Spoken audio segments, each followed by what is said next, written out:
우리가 무엇이가 좀 두려워하거나 무서운 게 생기면 그것이 좀 과장되는 것이 있는 것 같습니다. 그만큼 우리에게 압박감이 크다라는 것이지요.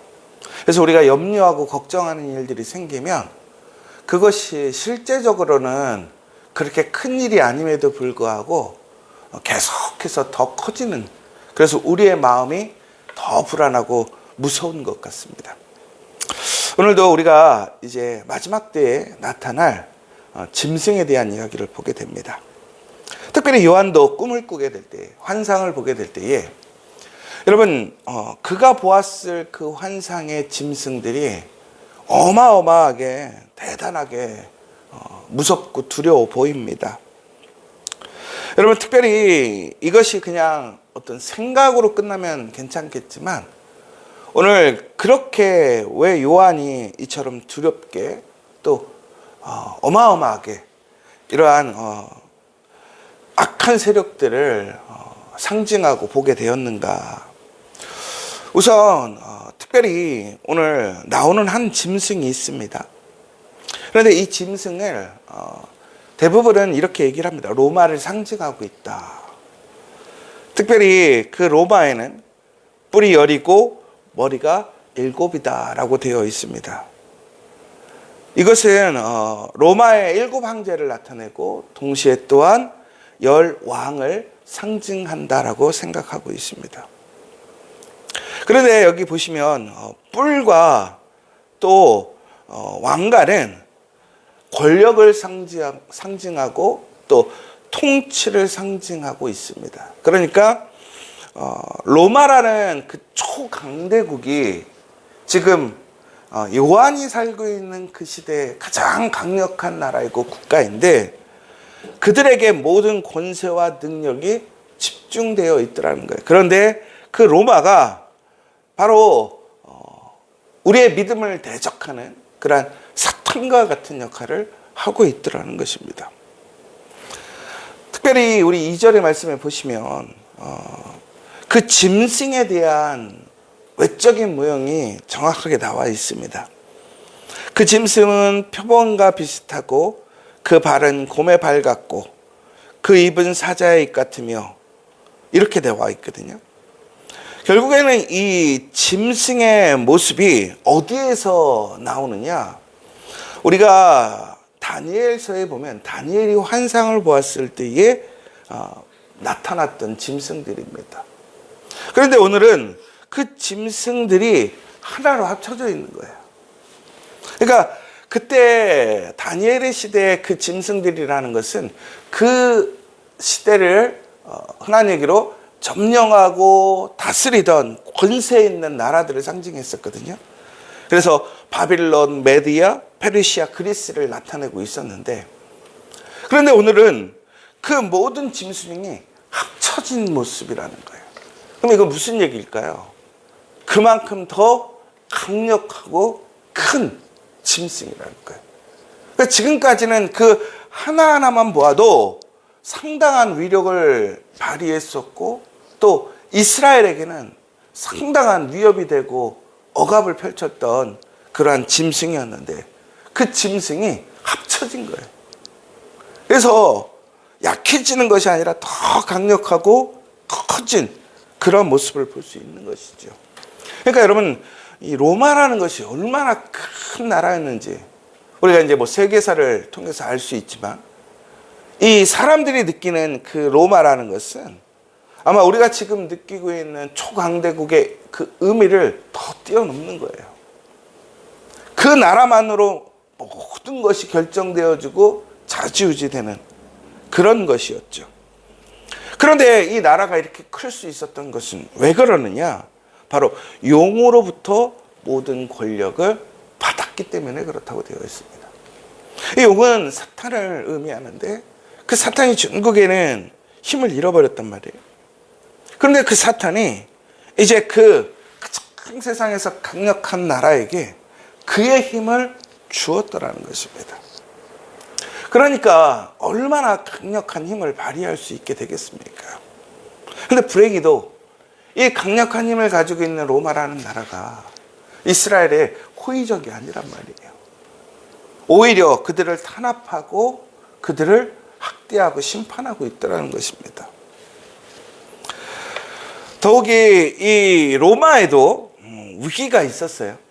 어려움이 있었어요. 그런데 이 로마가 오히려 그 어려움을 극복하게 됩니다. 그리고 전국에는 어떻게 되느냐? 더 강력한 힘을 발휘하게 되더라는 거예요.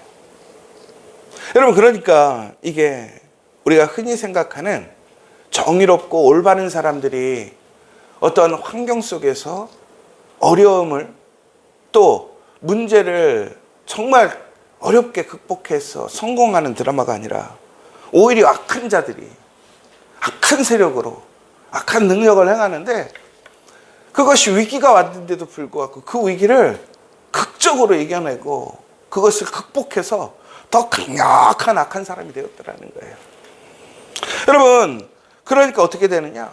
사람들이 그 로마에 절적으로 굴복할 수밖에 없더라는 거예요.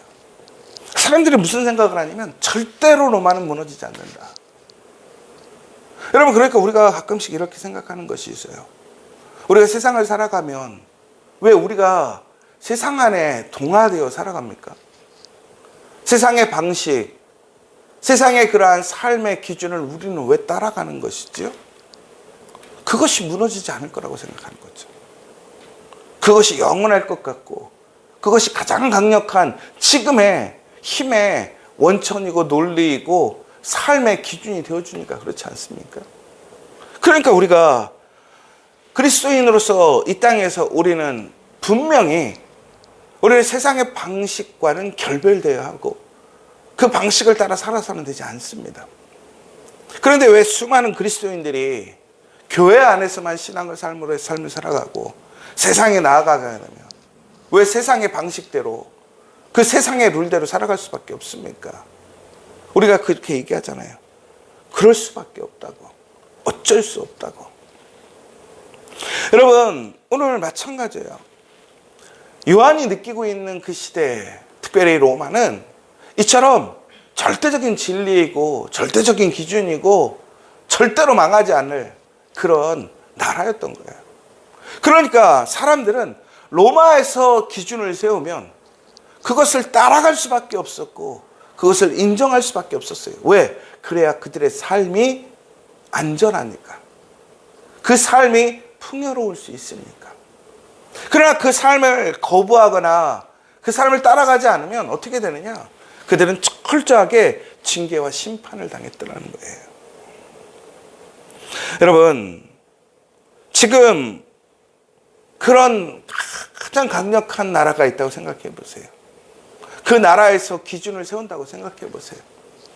이번에 우리 미국에서 대통령이 한 명이 바뀌었어요. 여러분, 근데 참 안타까운 게 미국의 대통령이 한 명이 바뀌었는데 온 세계가 난리가 났어요. 왜 그래요? 그 대통령의 정책에 따라서 그 정책의 영향력이 모든 나라에게 가는 거예요. 다시 얘기하자면 미국이라는 나라가 그만큼 영향력이 있다는 것이죠. 힘이 있다는 것이죠. 그 미국이라는 나라에 그 힘과 영향력을 벗어나서 이 땅에서 살아갈 수 있는 나라가 없더라는 거예요. 그런데 하물며 미국보다 더 강력한 군대, 더 강력한 힘, 더 강력한 권력, 더 강력한 정치 문화를 가지고 있었던 로마가 지금 무엇인가를 그들이 결정하고 그들이 선포하게 된다면 그것에 싸워서 그것을 따라가지 않을 사람이 없더라는 것이에요. 그러니까 오늘 4절에 보면 누가 능히 이와 더불어 싸우리요 하더라 라고 되어 있어요. 요한이 이 로마라는 이 짐승이라는 것에 대해 얼마나 두려워하고 있는지 무서운 존재인지를 우리는 알 수 있는 거예요. 오늘 보면 뭐라고 되어 있냐면 이 짐승이 신성의 모독을 말한다고 되어 있어요. 하나님을 모독하더라는 거예요. 또한 42달 동안 일할 권세를 받았다라고 되어 있어요. 얼마나 권세가 있는지 이 땅을 자주우지하는데 하나님도 우습게 알고 있더라는 거예요. 여러분, 근데 여기서 우리가 중요한 사실이 하나 있어요. 뭐냐면 5절에도 보시면 알겠지만 신성 모독 말하는 입을 받고라고 되어 있어요. 그리고 권세를 받으니라라고 되어 있어요. 일할 권세를 받으니라. 그러니까 지금 가장 강력하고 가장 세상의 모든 것을 좌지우지할 것 같은 이 짐승, 이 로마라는 나라가 있는데, 이 로마가 아주 그냥 끝을 가면서 하나님도 우습게 알고 하나님을 모독하는 그러한 지경에까지 이르렀다는 거예요. 그런데 그것이 그들이 세상에 아무도 두려워할 자가 없어서, 그들이 세상에서 가장 강력하고 전지전능해서 그들이 이러한 일들을 행하는 것이 아니었다라고 얘기를 하고 있는 거예요. 뭐라고 되어 있습니까? 결국은 그들이 그렇게 하나님을 모독할 수 있었던 것, 더 나아가서는 그러한 권세와 능력을 행할 수 있었던 것은 오직 하나님의 허락으로 그렇게 되었다라는 거예요. 그러니까 그들이 불의를 행하는 것, 더 나아가서는 그들이 불법을 행하는 것들마저 하나님께서 용인하셨다라는 것이 아니라, 그들이 그러한 하나님의 도구로 사용되어질 수 있도록 하나님께서 그들을 사용하신 것인데, 그들은 그들에게 주어진 권한을 오용하고 잘못되게 사용한 것이죠. 그럼에도 불구하고 하나님께서는 어떻게 하셨다라는 거예요? 그것을 어떻게 하셨다라는 거예요? 허용하셨다라는 거예요. 그럼 왜 허용하셨는가에 대한 부분들을 얘기하기에 앞서서 가장 중요한 것은 바로 우리가 도저히 이길 수 없고 우리가 피할 수 없고 굴복할 수밖에 없던 그 가장 강력한 짐승도 하나님의 주권 아래에 있더라는 것이에요. 그럼 다시 얘기하자면, 여러분, 오늘 우리가 살아가면서 우리가 두려워하는 것이 있습니다. 우리가 겁내는 것이 있고 두려워하는 것이 있어요. 여러분, 난 도저히 저것 때문에 하나님의 말씀대로 살아갈 수 없어. 나는 하나님의 말씀에 순종할 수 없고 나는 철저하게 거룩하게 구별될 수 없어. 아니라는 거예요. 그마저도 누구의 권세 안에 있느냐, 주권 안에 있느냐, 하나님의 주권 안에 있더라는 거예요. 여러분, 우리가 생각하는 어떠한 일들이 있을 때 그것이 도저히 불가능할 것 같고 도저히 이겨낼 수 없을 것 같고, 하나님의 말씀과 배치되는 그 현상들이, 그 일들이 나를 얽매고 너무나 당연한 것처럼 보인다 할지라도, 여러분, 우리가 그 가운데서 그럼에도 불구하고 우리는 기도해야 하는 이유는, 그리고 또한 소망을 가질 수 있는 이유는 바로 그 모든 것을 하나님께서 주관하고 계시더라는 거예요. 하나님의 그 모든 손 안에 있더라는 것입니다. 여러분, 짐승이 입을 벌려 하나님을 향하여 비방하되 그의 이름과 그의 장막 곧 하늘에 사는 자들을 비방하더라고 되어 있어요. 오늘 보시면요, 이 짐승이 가장 강력한 힘을 가진 이 로마라는 나라가 얼마나 기고만장했냐면, 하나님을 모욕하는 것을 떠나서 그 하나님의 성도들, 그리고 하나님 안에서 말씀으로 순종하고 순교했던 그 모든 자들을 우습게 여기고 비방하더라는 거예요.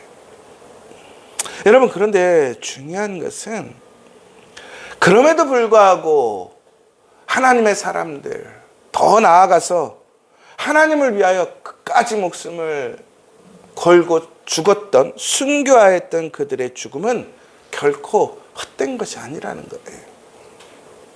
왜 그러냐면, 오늘 우리가 겉으로 보기에는 지금 오히려 하나님을 믿음으로, 하나님을 의지함으로 그런 강력한 위험과 어떤 힘에 우리가 그것을 상대할 수 없는 모습으로 보이는 거예요. 지금 요한이 살고 있는 이 시대에 하나님을 믿는 믿음의 사람들이 그 믿음을 고백하고 그 믿음대로 살아감으로 그들에게 다가오는 결과는 뭐였냐면 죽음과 심판이었다는 거예요.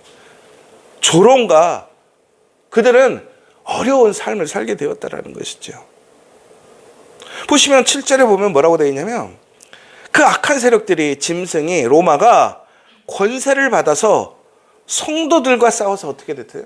이기게 되었다라는 거예요. 그럼 성도들이 그 믿음 안에서 신실하게 그러한 악한 세력, 악한 짐승, 그 세상을 쓰리는 권세와 싸웠는데 종국에는 어떻게 되느냐? 패하다라는 거예요.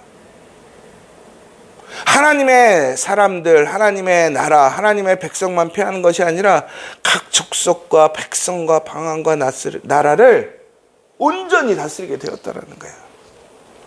그런데 이것이 엄밀히 보면 세상을 평정한 것 아닙니까? 그런데 여기서 우리가 잊지 않아야 될 것들. 이 승리는 완전한 승리가 아니라는 거예요. 일시적인 승리이고 잠정적인 승리라는 거예요. 여러분, 하나님 안에서 이루어진 이렇게 잠정적인 승리는 결국에는 온전한 승리가 되지 않습니다. 왜? 하나님이 살아계심으로. 하나님께서 오늘 그렇게 승리한 것처럼 보이게 그것을 내비로 두시는 이유가 무엇입니까? 바로 하나님의 선하신 섭리가 있기 때문에 그렇다는 거예요. 그러면 결국에는 어떻게 하는 거냐? 하나님께서는 철저하게 하나님을 믿고 의지하고 그 말씀을 믿는 자들에게는 반드시 그 말씀의 언약을 성취하시더라는 거예요. 그런데 비록 지금의 상황이 그것이 결코 이루어지지 않을 것 같고 그것이 절대로 응답되어지지 않을 것 같고 하나님의 말씀이 지켜지지 않을 것 같을지라도 우리는 어떻게 해야 된다는 거예요? 그것을 다스리고 그것을 움직이시는 분은 오직 하나님이심을 잊지 않아야 한다는 거예요. 오늘 우리 세례 요한의 이러한 요한계시록에 대한 메시지를 통해서 우리가 경험해야 될 것은 우리가 이러한 세력들이 나타남을 통해서 그들을 두려워하고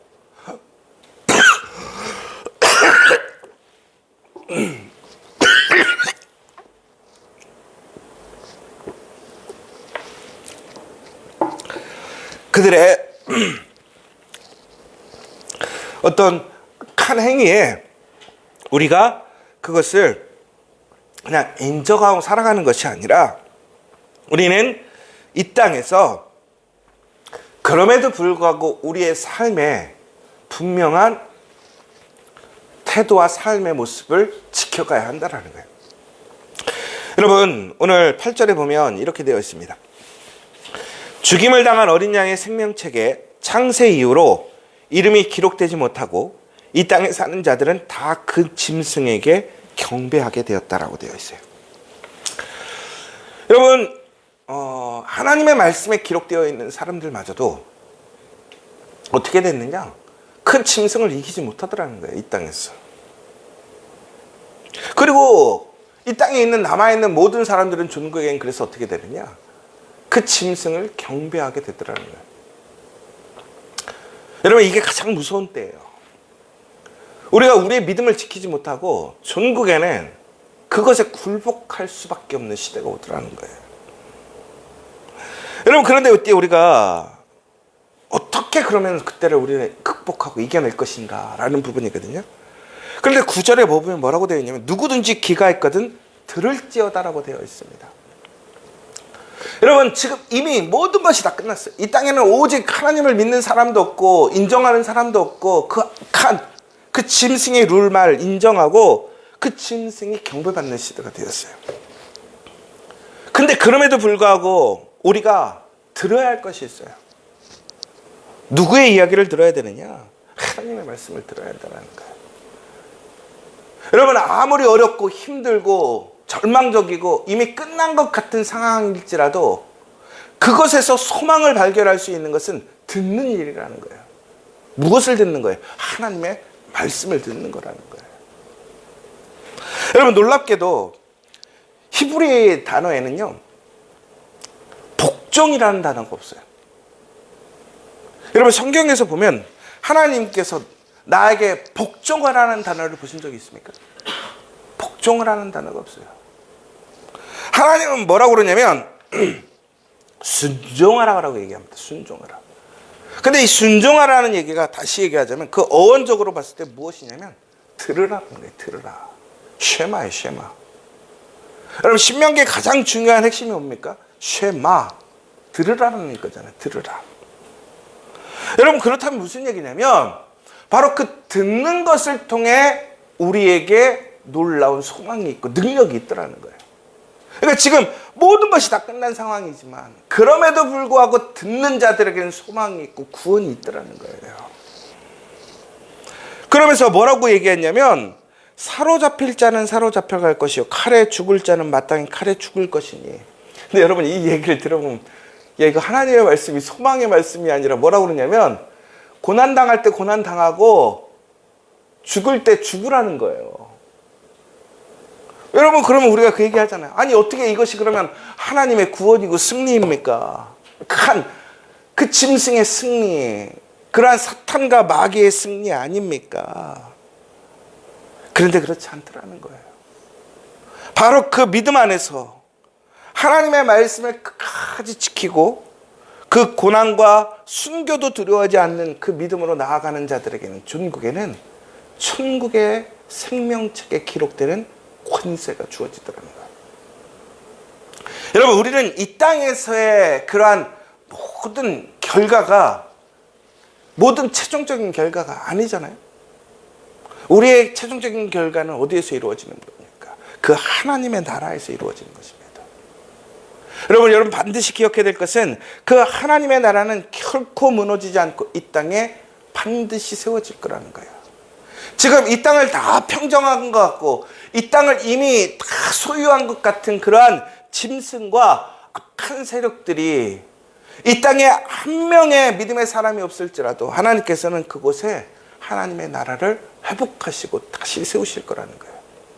그리고 그 나라에는 끝까지 하나님의 말씀을 듣고 또한 그 말씀에 순종하여 그의 삶의 자리에 그 말씀의 삶의 모습을 증거하고 살아갔던 자들을 그 나라에 회복시키시고 그 나라의 주인이 되게 하시겠다는 거예요. 그러면서 뭐라고 되어 있냐면 성도들의 인내와 믿음이 여기 있느니라. 중국에는 여러분 우리가 이 시대에 아무런 소망이 보이지 않고 어려움이 많을 때 우리가 해야 할 일은 뭐냐면 하나님을 인정해야 한다는 거예요. 하나님을 끝까지 신뢰하고 믿어야 한다는 거예요. 그리고 하나님의 말씀에 귀 기울이고 전국에는 인내와 믿음으로 그 하나님의 약속을 소망하고 살아가야 한다. 그럼 반드시 어떻게 되느냐? 그 하나님의 나라는 우리가 도저히 불가능하다고 하는 그 모든 세상의 이치와 세상의 현상을 다시 회복시키고 하나님의 나라의 온전한 백성으로 그 믿음의 사람으로 세우게 될 것이라는 거예요. 저는 결론적으로 오늘 이 말씀을 통해서 제가 느낀 건 뭐였냐면 여러분 오늘 우리가 무엇인가 하나님 앞에 바라고 또한 하나님 앞에 우리가 부르심을 입어 우리가 살아가고 있는 이 상황 속에서 우리의 상황과 현실이 하나님께서 나에게 말씀하신 부르심과 약속과 다를 수 있어요. 여러분 그럴 때 우리는 어떻게 해야 되느냐라는 거예요. 저는 여러분 오늘 우리가 바로 그 상황에서 우리는 무엇인가 특별하고 대단한 것을 하는 것이 아니라 바로 오늘 우리의 삶의 자리에서 오늘 내가 할 수 있는 나의 가장 거룩하고 구별되는 세상과 결별할 수 있고 내가 세상과 다름을 선포할 수 있는 그 삶의 모습을 살아가는 것이 중요하다는 거예요. 여러분 이것은 거창한 것이 아닙니다. 오늘 내 일상에서 내 가정에서 내 일터에서 오늘 우리가 살아가고 있는 이 시대에서 우리의 믿음의 고백과 우리의 믿음의 그러한 증거가 세상에서 철저히 구별될 수 있도록 살아가는 것, 그것이 가장 중요하다는 거예요. 오늘 내가 그리스도인으로서 세상과 다름을 증거할 수 있는 모습이 무엇일까? 내 가정에서, 내 일터에서 우리 지저처치가 오늘 이 혼란한 세상 속에서 교회답게 교회로서의 모습을 지켜갈 수 있는 모습은 무엇일까? 오늘 우리가 그것을 인내와 믿음으로 온전하게 사로잡힐 자는 사로잡혀가고 칼에 죽을 자는 마땅히 칼에 죽을 것이라는 그 믿음의 고백으로 우리가 살아간다면 그러나 세상과 타협하는 것이 아니라 철저하게 하나님 말씀 안에서 하나님의 말씀의 길을 담대하게 걸어가고 그 말씀의 길을 고수한다면 우리는 결코 망하는 것이 아니라, 우리는 죽는 것이 아니라 우리는 반드시 살아나고 회복하고 승리하게 될 줄 믿으시기 바랍니다. 오늘 이 아침 여러분, 우리의 세상은, 우리의 현실은, 우리의 상황은 넉넉하지 않습니다. 편안하지 않습니다. 모든 세상의 법칙이 이 땅을 다스리고 이끌어갑니다. 그럼에도 불구하고 최후의 순간까지도 우리는 그 믿음을 지켜갈 수 있는, 또한 그 고백을 할 수 있는 우리 믿음의 성도, 우리 지저처치가 되기를 간절히 소망합니다. 오늘 이 시간 우리 함께 기도했으면 좋겠습니다. 우리는 상황에 이끌리고 현실을 외면할 수 없습니다. 그러나 모든 것이 불가능하고 소망이 없을 때에 예수님은 이 땅에 오셨습니다. 그리고 구원의 역사, 하나님의 놀라운 새 역사를 일으키셨습니다.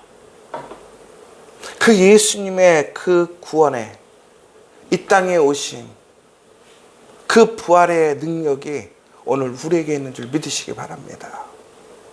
여러분, 두려워하지 마십시오. 타협하지 마십시오. 여러분, 좌절하거나 낙심하지 마십시오. 당당하십시오. 담대하십시오. 믿음 안에서 승리함을 믿고 어떠한 환난과 핍박이 올지라도 그것을 인정하고 살아가십시오. 그렇다고 그것이 굴복하는 것이 아닙니다. 우리가 어디에 있든지 우리를 진정으로 예수님은 자유롭게 하실 것이고 승리케 하실 것입니다. 오늘 이 시간, 오늘 다시 한번 우리가 모든 상황 속에서 그 모든 것을 이끌어 가시는 하나님을 인정하고 고백하고 오늘 내 삶 속에서 내가 그리스도인으로서 그 믿음의 삶으로 살아가야 될 나의 본분과 사명, 하나님의 부르심이 무엇인지를 면밀히 살펴서 오늘 내가 할 수 있는, 내가 살아가며 구별될 수 있는, 그 세상과 결별할 수 있는 그 모습을 철저하게 선포하고 살아갈 수 있는 우리가 되어질 수 있도록 기도해 주시고, 아직도 그 세상 가운데서 세상의 힘에 눌려서 세상의 방식대로 살아갈 수밖에 없는 우리 지체들과 또 우리 가족들과 우리의 동료들과 교회들이 있다면 오늘 주시는 메시지를 통해서 다시 한번 그 하나님의 방향으로, 하나님의 말씀으로 돌아올 수 있게 해달라고 기도하셨으면 좋겠고, 특별히 고백 예배가 바로 그 의미가 되었으면 좋겠습니다. 마지막으로 우리 교회의 2025년 태바입니다. 하나님의 손에 맡깁니다. 여러분, 판단하지 마시고 끝까지 하나님을 신뢰하십시오. 그리고 우리가 해야 할 일, 우리는 믿음으로 지켜봐야 합니다. 오늘 이 시간 다시 한번 그 하나님을 신뢰하며 믿으며 기도할 수 있는 우리 성도들 될 수 있도록 기도해 주시고, 특별히 우리 전주치 안수 집사님 어머니를 위해서, 또 우리 교우 안에 영육간에 상하고 피곤하고 아프고 어려운 이웃들이 있습니다. 우리 지체들이 있습니다. 한 영혼 한 영혼 하나님의 어려운 시기, 혼란한 시기에 하나님 그 믿음을 잃어버리지 않고 강건하게 하나님의 은혜를 경험할 수 있게 해달라고, 하나님의 놀라운 회복과 치료함을 경험하게 해달라고 이 시간 함께 기도해 주시기를 원합니다. 우리 주기도문으로 모든 예배를 마치도록 하겠습니다. 하늘에 계신 우리 아버지, 아버지의 이름을 거룩하게 하시며 아버지의 나라가 오게 하시며 아버지의 뜻이 하늘에서와 같이 땅에서도 이루어지게 하소서. 오늘 우리에게 일용할 양식을 주시고 우리가 우리에게 잘못한 사람을 용서하여 준 것 같이 우리 죄를 용서하여 주시고 우리를 시험에 빠지지 않게 하시고 악에서 구하소서. 나라와 권능과 영광이 영원히 아버지의 것입니다. 아멘.